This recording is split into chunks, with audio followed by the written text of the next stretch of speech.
ఆ సతీష్ కుమార్ చనిపోయాడని తెలిసిన వెంటనే భూమన కరుణాకర్ రెడ్డి గారు ఎలా చెప్పగలిగారు ఆయన ఆత్మహత్య చేసుకున్నారు, ఈ ఒత్తిళ్లు భరించలేక ఆత్మహత్య చేసుకు ఎలా చెప్పగలిగాడు ఫస్ట్లోనే వాళ్ళు చెప్తున్నారు. అది ఒక రకంగా ఆలోచించింది. వాళ్ళు హత్య అంటున్నారు. హత్య అనడానికి ఆస్కారం ఏంటి అసలుకి?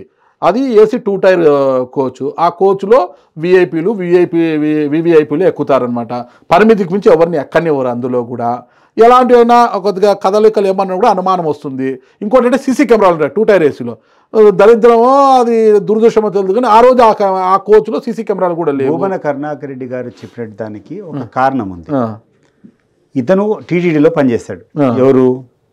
ఈ సతీష్ కుమార్ ఎవరైతే చేశాడు తిరుపతిలో అతనికి కొన్ని సంబంధాలు ఉంటాయి. ఎవరితోనూ మాట్లాడేటప్పుడు ఇతరు అనేక మంది అతని మిత్రులతో వీళ్ళు కూర్చొని నన్ను టార్చర్ చేస్తుంటారు, నేను తప్పుడు స్టేట్మెంట్లు ఇమ్మని చెప్పి ఎవరెవరి మీద స్టేట్మెంట్ ఇమ్మంటున్నారు, నేను ఎట్లా ఇచ్చేది వాళ్ళకి సంబంధం లేనటువంటి మీద నేను స్టేట్మెంట్ ఇమ్మంటే నేను ఏమిస్తాను అని చెప్పి ఒత్తిడికి గురైనట్టు ఇతనికి క్లియర్ సమాచారం ఉంది. ఎవరికి? భూమన కరుణాకర్ రెడ్డికి.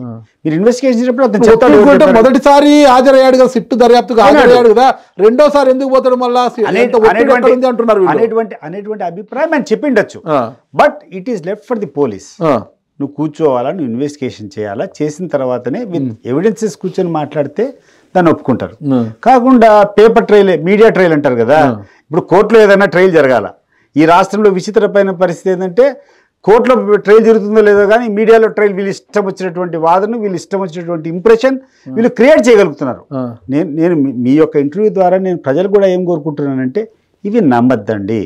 ఎందుకంటే ఈ మీడియా ట్రయల్స్ ఒక వెస్టెడ్ ఇంట్రెస్ట్తో వీళ్ళు కావాలని చెప్పి ప్రజలు పక్కదావ పెట్టించేటువంటి కార్యక్రమాలు, వాళ్ళకు కావాల్సిన అంశాన్ని తప్పుడు ప్రచారాన్ని చేసేదానికి చాలా దుర్వినియోగం చేస్తుంటారు. మీరు తిరుపతి లడ్డు చూశారు. తిరుపతి లడ్డులో ఎవరన్నా ఎక్కడైనా దాన్ని కల్తీ చేయాలనుకుంటే వ్యాపారం చేసేవాడు ఏమన్నా కల్తీ చేసిండొచ్చేమో.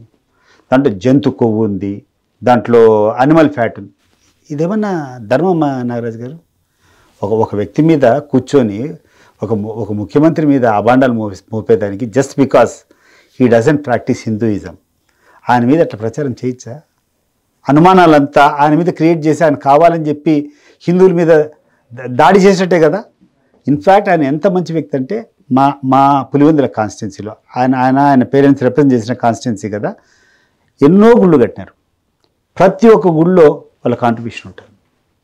వాళ్ళ పర్సనల్ కాంట్రిబ్యూషన్ కానీ, వాళ్ళు అధికారంలో ఉండేటప్పుడు ముఖ్యమంత్రులుగా ఉండేటువంటి కాంట్రిబ్యూషన్ కానీ, ఎక్కడ చూసినా వాళ్ళ కాంట్రిబ్యూషన్. మంచితనము మీరు వైసీపీలోకి వచ్చిన తర్వాత తెలిసిందా? అంతకుముందు తెలియదా మీకు? నాకు ఇప్పుడు సిద్ధాంతపరంగా నేను ఒక రాజకీయానికి కావాలా, నేను ఒక పార్టీలో ఉండేటప్పుడు ఆ పార్టీ మాటనే మాట్లాడతాను. నేను ఇంకో పార్టీ మాట్లాడను కదా. నేను ఆ రోజు ఉండేటువంటి పరిస్థితిలో రాజకీయంగా మా కుటుంబాలకు వాళ్ళకు జరిగినటువంటి వివాదం వల్ల నేను తెలుగుదేశం పార్టీలో ఉన్నా. అట్లని చెప్పి వాళ్ళ మీద ఏ రోజు నేను తప్పుడు అభియోగాలు మోపలేదే. ఇప్పుడు వాళ్ళు చేసేటువంటి తప్పు ఉంటే ఆ తప్పును తప్పని చెప్తా, అంతేగాని లేనిపోని అబద్ధాలు వాళ్ళ మీద కూర్చొని నేను ఏ రోజన్నా తెలుగుదేశంలో 28 సంవత్సరాలు ఉన్నా వాళ్ళు హిందువులకు ద్రోహం చేస్తానని ఎక్కడన్నా చెప్పానా? నాకు చూపించండి. మరి మంచివాడు, మంచి జగన్మోహన్ చాలా మంచివాడు ఎన్నిసార్లు చెప్తుంటే ఆయన మంచితనం మీకు ఇప్పుడే గుర్తొచ్చింది అంటే ఈ మధ్య మరీ సన్నిహితంగా ఉన్నాయి. ఈ మధ్య ఎక్కువ ఉంటున్నా కాబట్టి ఆయన ఒక మైండ్ సెట్ కానీ ఆయన ఏ రకంగా ఆలోచన చేస్తాడు అవి ఏబుల్ టు సీ. ఇంతకుముందు నేను ఆయన వ్యతిరేకంగా ఉన్నాను కాబట్టి ఆ కోణంలోనే ఎప్పుడు చూసేవాడిని. అప్పుడు మాకు చెప్పేవాళ్ళు కూడా కాదు ఏం జరుగుతుందని. ఈ మధ్య కాలంలో అతనికి బాగా సన్నిహితంగా ఉండేటప్పుడు ఆయన మైండ్ సెట్ని బాగా క్లియర్గా అర్థం చేసుకోగలిగిన అంత అద్భుతమైనటువంటి వ్యక్తి, అంత సింపుల్గా ప్రజలకు మేలు చేయాల్సినటువంటి వ్యక్తి నిజంగా ఇటీవల కాలంలో నేను రాజకీయాల్లో చూడలే. ఆయన చేసేటువంటి సంక్షేమ పథకాలు పక్కన పెట్టండి, బై హార్ట్ ఆయన ఏ రకంగా మనిషిని అభిమానిస్తాడు, ఏ రకంగా ఎవడైనా కష్టంతో వస్తే ఆదరిస్తాడనేది జగన్మోహన్ రెడ్డి గారి సన్నిహితంగా దగ్గరగా చూసా కాబట్టి నేను చెప్తున్నా. ఇప్పుడు అంటే పులివెందుల నియోజకవర్గ టీడీపీ నాయకులు ఏమంటున్నారంటే పాపం తప్పడం లేదు సతీష్ రెడ్డికి, నియోజకవర్గాల పునర్విభజన జరిగితే ఒకవేళ నియోజకవర్గాలు పెరుగుతాయి, సతీష్ రెడ్డి కుమారుడికి ఎమ్మెల్యే టికెట్ కోసం ఆయన పాపం చిడతలు పట్టుకుని వాయిస్తున్నాడు అనేసి మీ టీడీపీ నాయకులు అంటున్నారు. నేను కాదు. నేను ఎవరైనా రాజకీయాల్లో వచ్చేటప్పుడు రాజకీయం బాని వినిపించేటప్పుడు ఎవరి ఎలివేషన్ కోసం వాళ్ళు ప్రయత్నం చేస్తారు ఖచ్చితంగా. అట్లని చెప్పి నేను మాట్లాడే మాటల్లో అసభ్యత కానీ అశ్లీలత కానీ లేకున్నటువంటి నేను మాట్లాడేటువంటి మాటల్లో అబద్ధాలు కానీ దాంట్లో వాస్తవానికి దూరంగా ఏదైనా ఉందంటే మీరు చెప్పండి.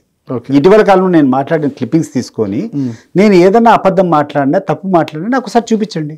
ఓకే, ఇప్పుడు దీని గురించి మనం ఇప్పుడు మొత్తం సతీష్ కుమార్ది మీరేమంటారు అసలుకి ప్రమాదవశాత్తు? ఎందుకంటే అనంతపురం నగరంలోని నారాయణపురంకి చెందిన ఒక వ్యక్తి ఇటు తన మిత్రులతో ఒక 2 years బ్యాక్ మిత్రులతో కలిసి విజయవాడకు పోతుంటే midnight, I think Prashant Express అనుకుంటా, మిడ్ నైట్ వాష్రూమ్ అనుకొచ్చి ఏసీ కోచ్లో నిద్రమత్తులో పోయి వాష్రూమ్ డోర్ తెరిచేకపోయి ఈ డోర్ తెరిచేసి కింద పడిపోయాడు. ఇంక అందరూ చనిపోయాడు కూడా. కానీ అతను పడింది కూడా అక్కడ గిద్దలూరు ఘాట్, అది ఆ ఘాట్లో పడినా కూడా ఆయనకు మంచివాడు కాబట్టి, ఆయనకు నూకలు ఉన్నాయి కాబట్టి భూమి మీద ఎవరో గ్యాంగ్ మెన్ పొద్దున్నే అతను చూసుకొని కొనవీపుడుతున్న తీసుకెళ్ళి ఆసుపత్రిలో అడ్మిట్ చేసి బతికాడు. ఆయన బతికిన తర్వాత కుటుంబ సమేతంగా ఆయన దగ్గరికి వెళ్ళి ఆయనకు పట్టు వస్త్రాలు పెట్టి కొంత డబ్బు కూడా ఇచ్చేసి పాద నమస్కారం చేసి వచ్చారనమాట. అది ఆయనకు ఒక ఇది అనమాట. అలా ఏమైనా సతీష్ కుమార్ ప్రమాదవశాత్తు కింద పడ్డాడా, లేక ఒత్తిళ్ళు భరించలేక ఓకే ఒత్తిళ్ళు ఇదేదో మరి ఎక్కువైపు అరెస్ట్ చేయడము, లేకపోతే రిమూవ్ ఫ్రమ్ సర్వీస్ చేస్తే అవమానం అవుతానని భరించలేకపోయాడా, లేదా ఎవరైనా తను నోరు తెరిస్తే మా పేర్లు బయటకు చెప్తాడు చనిపోయాడా అన్న దానికంటే మీరు ఎక్కువ దేనికి స్టిక్ ఆన్ అవుతారు? నేను అనుకోవడము ఎయిదర్ మీరు చెప్పినట్టు యాక్సిడెంటల్గా ఏమైనా ఏమైనా పోయినాడో, లేకుండా ఉంటే రెండోది ఏంటంటే ఒత్తిడికి ఏమైనా, ఇప్పుడు సడన్గా ఒకసారి ఒత్తిడి ఫీల్ అయినప్పుడు వాళ్ళ కంట్రోల్లో వాళ్ళు ఉండరు. కరెక్ట్. ఇప్పుడు ఆత్మహత్య అనేది ఎప్పుడు చేసుకుంటారంటే ఒక వీక్ మూమెంట్ వస్తుంది మనిషికి, అది ఎప్పుడు వస్తుందో ఎప్పుడు పోతుందో తెలియదు. కరెక్ట్. అటువంటి ఆలోచన ఏమైనా వచ్చి టకాన్ని ఏమైనా చేసుకున్నాడో మనకు తెలియదు. బట్ ఒకటి హత్య అని చెప్పి వీళ్ళు రాయడం మాత్రం పూర్తిగా నేను దీన్ని ఖండిస్తున్నా, వ్యతిరేకిస్తున్నా. ఈ రకమైనటువంటి వార్తలు రాయడం దారుణమైనటువంటి విషయం. సతీష్ కుమార్కి ఎలాంటి ఇబ్బందులు లేవు, చాలా లావిష్గా ఉన్నాడు, ఆయనకు ఆత్మహత్య చేసుకోవాల్సిన పరిస్థితి ఏంటి అని కొంతమంది ఇప్పుడు నేను చెప్పడం లేదు కదా ఆత్మహత్య చేసుకున్నాడని చెప్పడం లేదు. అదే కరెక్ట్. ఉండొచ్చు అనే నేను చెప్పేది నువ్వు ఆత్మహత్య చేసుకొని ఉండొచ్చు, లేకుంటే మీరు చెప్పినట్టు ఒక డోర్ తీసుకొని పోయి ఒక డోర్ తీసుకొని ఉండొచ్చు, లేకుంటే స్లిప్గా ఉండొచ్చు. వాళ్ళు చెప్పినట్టే మర్డర్ అయినట్లయితే వాళ్ళు చెప్పినట్టు ఇప్పుడు వాళ్ళు ఏమని ప్రయత్నం చేస్తున్నారు, తెలుగుదేశం పార్టీ వాళ్ళు వాళ్ళకు ఉన్నటువంటి పత్రికల్లో ఉన్నటువంటి వాళ్ళ పలుకుబడి చూసుకొని ఇది హత్యగా చిత్రీకరించి వైఎస్ఆర్ కాంగ్రెస్ పార్టీ నాయకులు ఈ యొక్క హత్యకి వెనకలు ఉన్నారని చెప్పేదే కదా ప్రయత్నం చేసేది.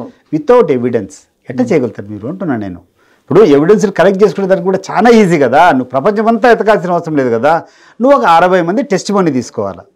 ఆ రైల్లో ప్రయాణం చేసేటువంటి ఒక 60 మంది, ఆ బోగిలో ప్రయాణం చేసేటువంటి 60 మంది, ఆ టికెట్ కలెక్టర్ వాళ్ళ దగ్గర కూర్చొని నువ్వు టెస్ట్ బండి తీసుకొని అయ్యా ఇక్కడ ఏమైనా అనుమానాస్పదంగా తిరిగినారు, ఇక్కడ ఎవరో కొత్త వాళ్ళు ఉన్నారు, లేదంటే పలానోడు ఈ స్టేట్మెంట్ ఇచ్చినాడని చెప్పి ఏదైనా ఒక స్టేట్మెంట్ తీసుకుని దాని మీద ఆధారంగా చేయాలి తప్పితే ఈ రకంగా ఒక అబద్ధాన్ని ప్రజల్లోకి ఇండ్యూస్ చేసేటువంటి విధానాన్ని నేను తీవ్రంగా వ్యతిరేకిస్తున్నాను. నాగరాజు గారు, సతీష్ కుమార్ వైఫ్ సెల్ ఫోన్ని కూడా పోలీసులు స్వాధీనం చేసుకున్నారు.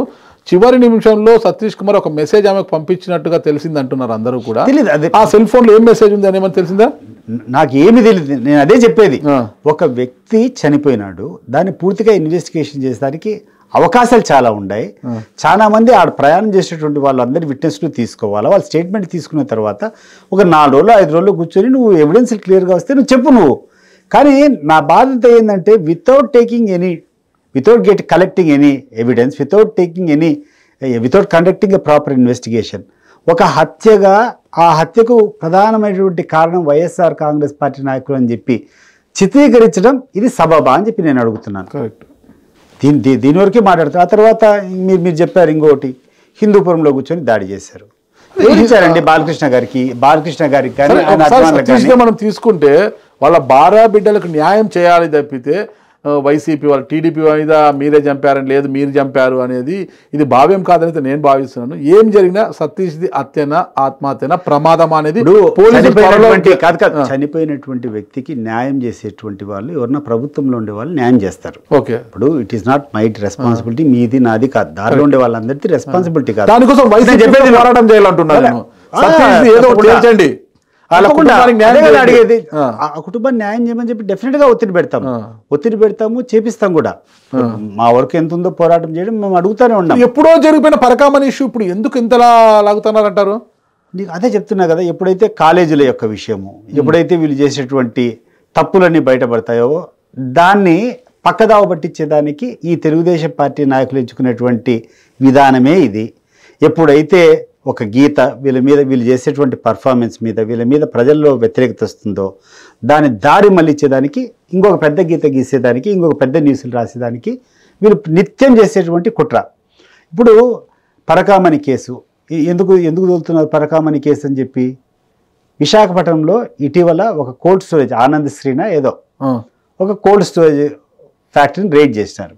సెంట్రల్ గవర్నమెంట్ నుంచి ఒకటి వచ్చినాడు. దాంట్లో చేస్తే 1,83,000 కేజీల గోమాంసం దొరికింది. అవును, పడిందా? సంథింగ్ గుప్తా ఐ థింక్ ఆయన పేరు ఏదో టీడీపీ దొరికిందా? టీడీపీ నాకు దొరికినాడు. సో ఈ రోజు రెస్పాన్సిబిలిటీ ఎవరిది? ఇన్ని గోవులు చంపేది హిందువుల యొక్క సెంటిమెంట్ అంతా దెబ్బతినిందా లేదా? పోరాటం చేయలేదు. అదే నేను చెప్తాను అబ్బా. ఇప్పుడు మనం పోరాటం చేయకముందే దాన్ని కూర్చొని ఏదో ఒక డైవర్ట్ చేసేటువంటి పాలిటిక్స్ మీరు చేయాలి కదా. మీరు చేయలేదు, మనం చేయడం లేదు. ఎందుకు రోజు మాట్లాడుతూనే ఉన్నాం. ఇప్పుడు దీనికోసం చేయండి. దానికోసం గోవు మన హిందూ సాంప్రదాయంలో గోవు ఒక పవిత్రత మీకు తెలుసు. ప్రతి సందర్భంలో మాట్లాడతాం కూడా. ఇది తీసుకుని పోయే లోపల దీన్ని డైవర్ట్ చేసే దానికోసం పరకామణి కేసు అంటారు.